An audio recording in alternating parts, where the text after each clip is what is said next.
আমাদের পরবর্তী অনুষ্ঠান একটু পরেই আরম্ভ হবে। আপনারা একটু স্থির হয়ে বসুন।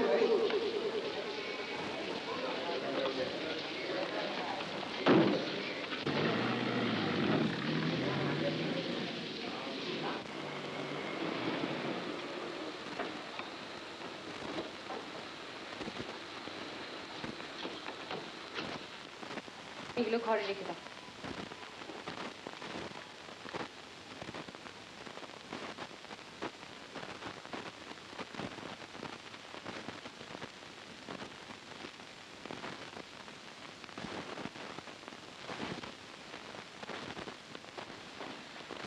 বিমলাদি, বাবা সাহেব এতক্ষণ তোমার জন্য অপেক্ষা করে এইমাত্র খেয়ে উঠে গেলেন। কিরকম বুঝলেন ব্যাপারটা? দেখো, সাহেব যতই কাজে ব্যস্ত থাকুন না কেন, এই সময়টা উনি কখনো ভুল করেন না, ঠিক চলে আসেন। কেন জানো? খেতে খেতে তোমার সঙ্গে দু একটা সুখ দুঃখের কথা বলবেন। কিন্তু বিমলাদি, আচ্ছা কেন বোঝো না বলো তো? উনি কত একা, তুমি ছাড়া ওর কি আছে বলো? আচ্ছা বাবা, আচ্ছা, আমি দেখছি।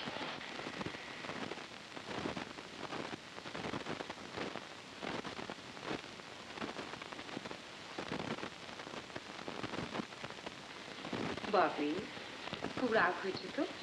কি করবো বলো, এরা যে আমাকে ছাড়ে না। ঠিক আছে, কথা বলবে না তো, আমিও তোমার সঙ্গে কথা বলবো না। কথাও বলবো না, খাবো। দিন রাত বাইরে বাইরে থাকলে কথাটা বলবোই বা কখন, আর কার সঙ্গেই বা বলবো? তা আমি কি করবো?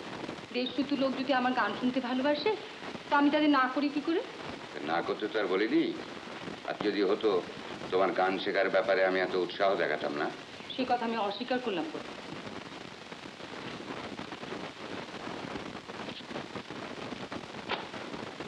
না, চলো খাবে, চলো। আগে হাসো। চলো চলো চলো।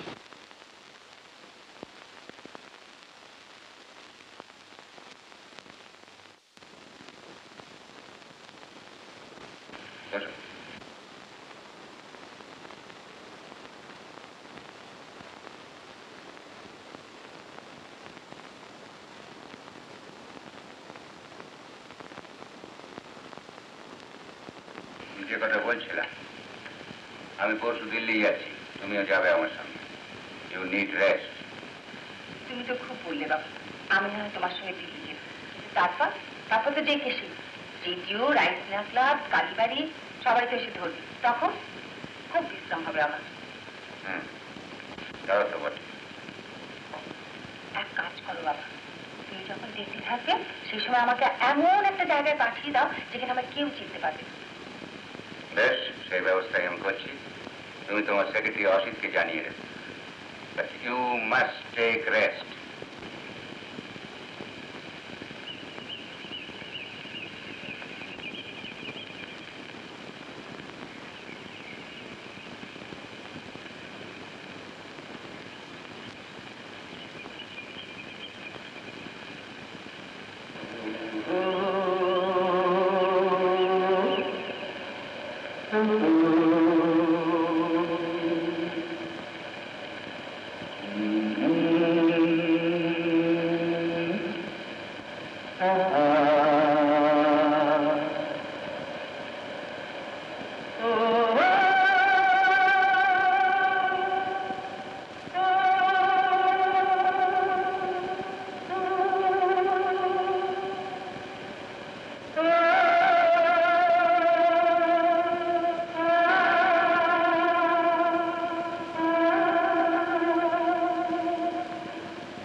ডাইরেক্ট না করতে না। কত চিঠিপত্র? না বাবা কিছু আসেনি, আমি কি ভুলে আসি। তাড়াতাড়ি ছিল কিন্তু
নতুন চেঞ্জে এসেছে।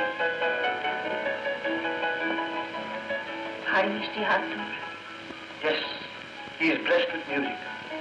এমন কোনো যন্ত্র নাই হবে যাতে পারে। কণ্ঠস্বর অপূর্ব। তুমি মিউজিক খুব ভালোবাসো না? That's good. তারপর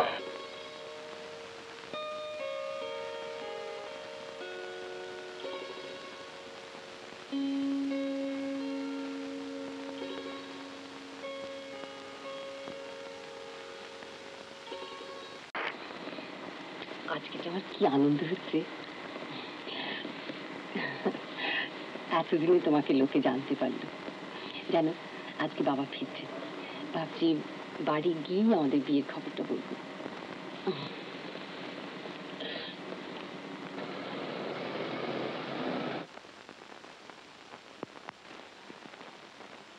আরে এসো এসো, তোমার জন্যই আমরা অপেক্ষা করছি। কখন এলি বাবা? আজ দুপুরে। শুনলাম নিউ এম্পায়ার না কোথায় তোমার একটা শো ছিল। আরে বিকাশকে চিনতে পারছো না? আরে তাই তো, বিকাশই তো, আমি তো ভাবতেই পারিনি।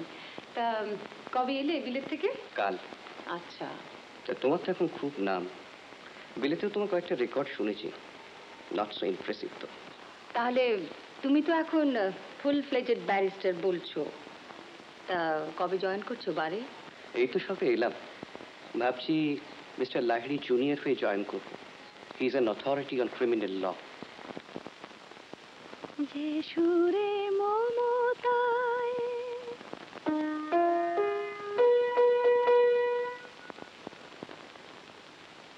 দুটি মন আসে কাছে,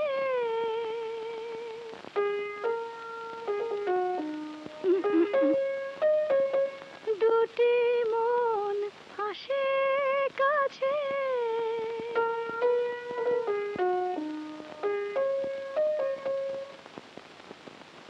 যে সুরে ঝরা ফুল না,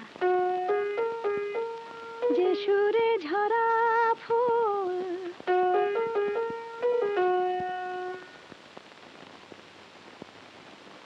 দেবতার পায়ে ঠাঁই পায়।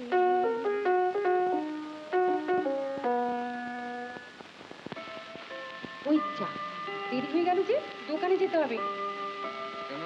বাহ, কেনাকাটা করতে হবে না? দিল্লি যাবো যে, রেডিও প্রোগ্রাম রয়েছে। তোমাকে অত করে বললুম, তুমি তো গেলে না। দিদি বেশ দিল্লি আগ্রা ঘুরে আসা যেত। আমার একটা হয়েছে, এগুলো ভালো লাগে না। সেই জন্যই তো জোর করছি না। শোনো, মধুকে সব বুঝিয়ে দিয়ে গেলাম, তুমি ভালোভাবে থাকবে, ভালো করে সময় মতো খাওয়া দাওয়া করবে, বুঝলে? এই শুনছো? আমি যাচ্ছি। এসো।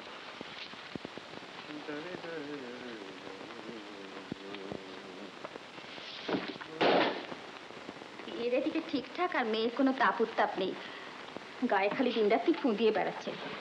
ওদিকে সাহেব রাগ করছিলেন বিকাশবাবুর সঙ্গে দেখা করো না বলে। বাবাকে একটা কথা বলি বলি করে কিছুতেই বলতে পারছি না। বিকাশের সঙ্গে আমার বিয়ে হতে পারে না। কেন? আমি আমি তাপসকে বিয়ে করেছি। সে কি, তুমি কি করলে ইন্দু? তোমার মা মারা যাবার পর তোমার বাবা তোমাকে বুকে পিঠে করে মানুষ করেছেন। মায়ের অভাব তিনি কোনোদিনই বুঝতে দেননি। তার কথা তুমি একবারও ভাবলে না? তুমি ঠিক বুঝছো না বিমলাদি। আমি ঠিকই বুঝেছি, কত বড় ঘরের মেয়ে তুমি, আর তুমি কিনা একজন সাধারণ ছেলেকে বিয়ে কিন্তু ও তো করলে। সাধারণ নয়। ও সাধারণ নয় বলে ওকে বাদ পড়ে একটাই পথ ছিল। কি জানি বাবু, আমি তোমাদের ব্যাপার স্যাপার কিছুই বুঝি না।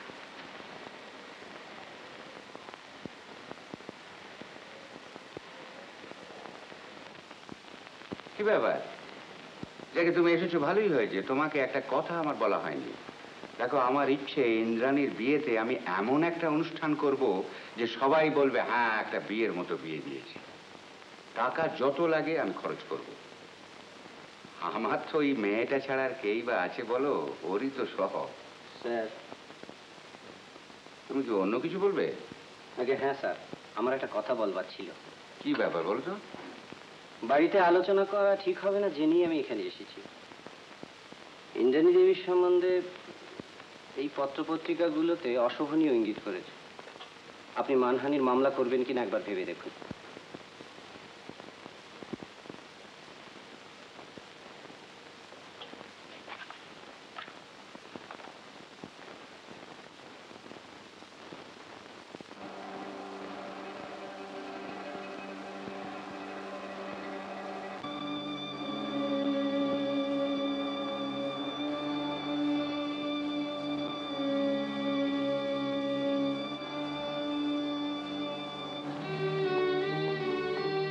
ইন্দ্রাণী, ইন্দ্রাণী, ইন্দ্রাণী, ইন্দ্রাণী, ইন্দ্রাণীকে ডাকো। দিদিমণি একটু আগে দিল্লি চলে গেছে। দিল্লি? আমাকে না জানিয়ে? আশ্চর্য তো। না মানে আপনাকে অফিসে ফোন করেছিল কিন্তু পাইনি। আপনাকে দেবার জন্য এই চিঠিটা রেখে গেছে। কোথাকে?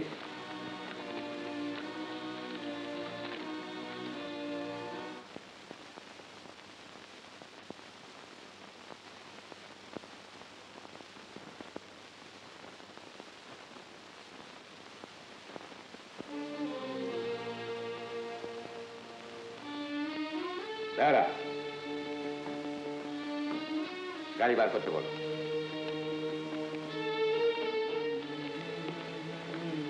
এই যে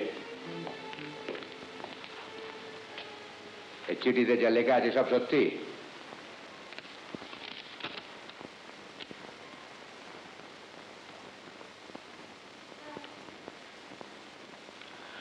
হ্যাঁ সত্যি।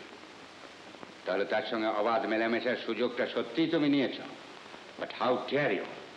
যার বাড়িতে আশ্রয় পেয়েছো, যার দৌলতে ভদ্র সমাজে মেলামেশা করতে পারছো, তার মুখের সামনে এত বড় কথাটা বলতে তোমার সাহস হচ্ছে? সাহস হচ্ছে এই জন্যে যে আপনার মেয়ে ইন্দ্রাণী আমার বিবাহিত স্ত্রী। চুপ করো, তোমাদের এই বিয়ে আমি মানি না। কি বললেন? ও তোমায় বলতে ভুলে গেছে যে আমার এক বন্ধুর ছেলের সঙ্গে বিয়ে ঠিক হয়ে আছে। বেশ, 8 তারিখে ইন্দ্রাণী দিল্লি থেকে ফিরে আসুক, তারপরেই না হয় আপনার জবাবটা আপনি পেয়ে যাবেন। হাসি।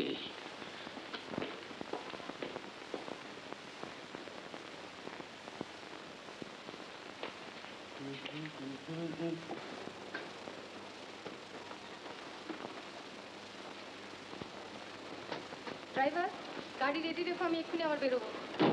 প্যারা, গাড়ি তৈরি আছে? চুপ করে আছো যে? ব্যাপার কি বিমলাদি? তোমার বেরোনো বন্ধ। বেরোনো বন্ধ মানে?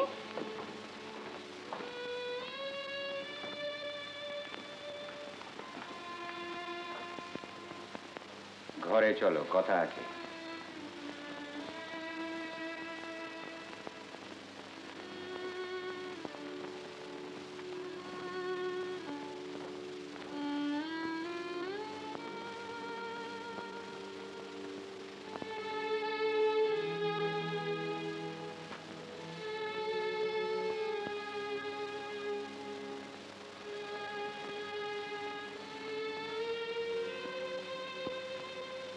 দিল্লি যাওয়ার আগে চিঠিতে আমায় যা জানিয়েছিলে তা সত্যি?